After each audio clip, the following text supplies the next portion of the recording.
Hey parents, if I had $1 for every time I or my husband had to say to one of our kids, "Can you not see that?" I would be a very wealthy person. If your kids are like mine, you've probably wondered to yourself too, can they not see those clothes that need to be picked up, or those dishes that need to be done, or the trash that needs to be taken out? We want to help families, so here's where we're headed this month.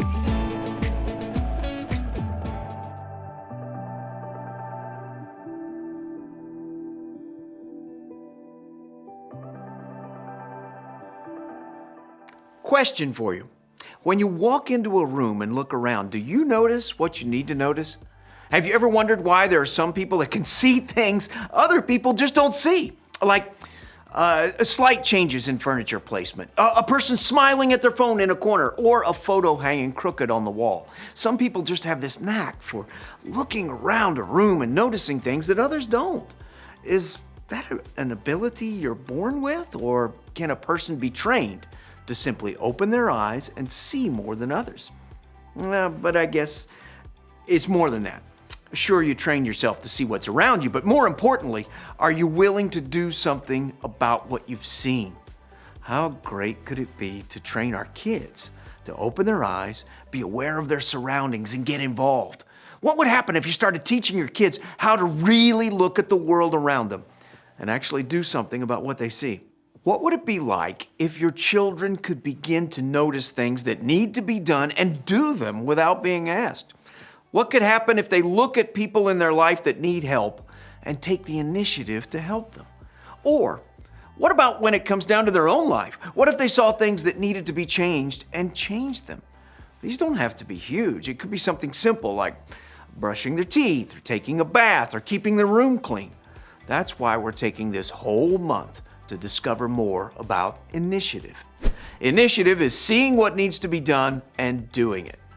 Initiative isn't just some practical principle, it's really a spiritual principle that starts with God. God took initiative on our behalf. When God saw our broken relationship with Him, He sent Jesus to make it right. And because we're made in God's image, we are wired to be able to take initiative and get things done. This month, we're headed back to the Old Testament to talk more about one of the greatest examples of someone taking initiative, a man by the name of Nehemiah.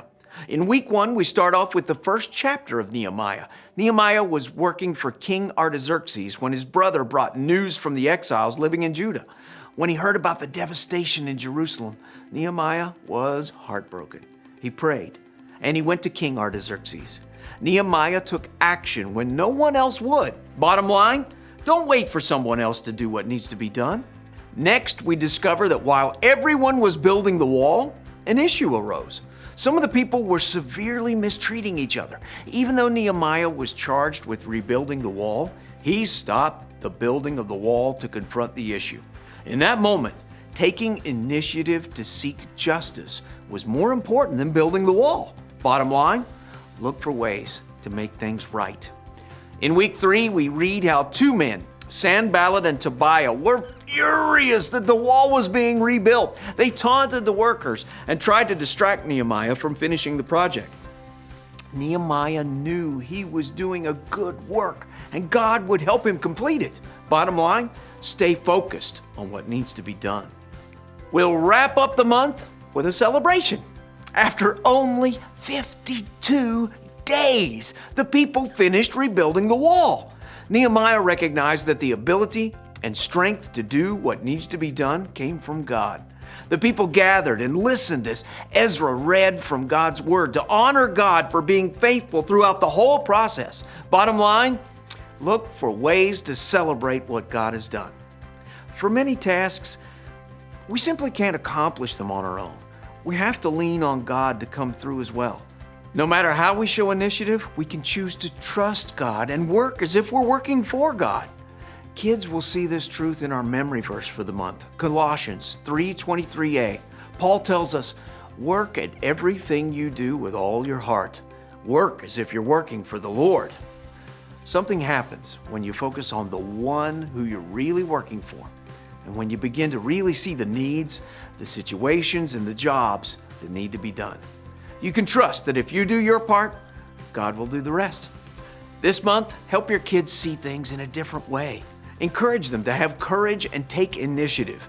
Nehemiah and God's people repaired a city wall in 52 days. Just imagine what you can accomplish this month by seeing and doing what needs to be done.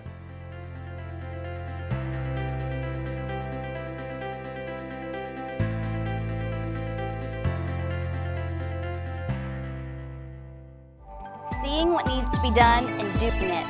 Wow. Imagine how much better our world would be if we all just learned a little initiative. Not just in chores that need to be done or jobs, but in relationships as well. We would love to send some tools to your family so that you guys can interact around the idea of initiative. If you would like to receive those tools, just send us an email to familyministries@connectionvalleychurch.com and we will get those right out to you. That email is also the best way to reach us if there are other ways that we can support you and your family. Let's get ready to launch into initiative this month.